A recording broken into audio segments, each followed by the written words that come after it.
Let's talk about some chili, guys. Now, this is going to be an updated video from my last one I made. Now, I made this not too long ago because made it a red bar, and I like this because this thing has been on a really good, healthy movement up. I mean, if you look at it from my last video, it's been rocketing from the 10 cents all the way up to 23, 24 cents.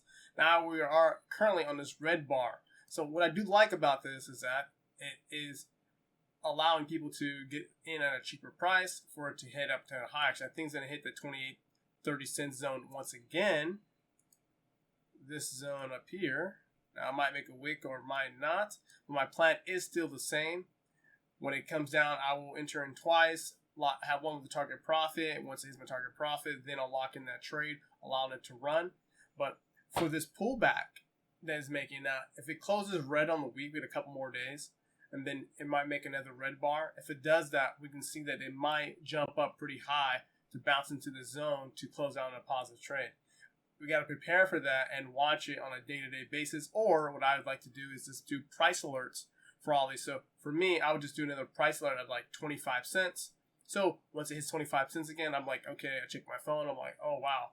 Now I can either do a buy market on two positions or do a buy stop if it hits that in there, or you can do a buy limit down here if you want to wait that out. But I like to buy if it hits going up on a buy stop.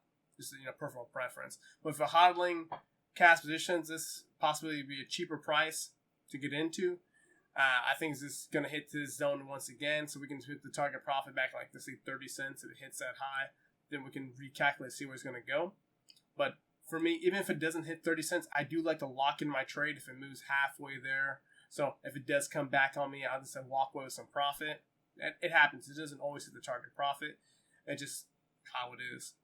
So that's my analysis when it comes to Chiliz. I'm making an updated video from my last one I made on this, and I made one earlier in the year on Chiliz, so check that one out also.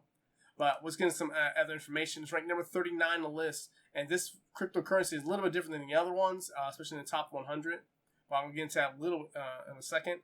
This thing is at 23 cents at $1.4 billion market cap. So what is this? Chiliz is the leading digital currency for sports and entertainment by Eptimata-based fintech provider.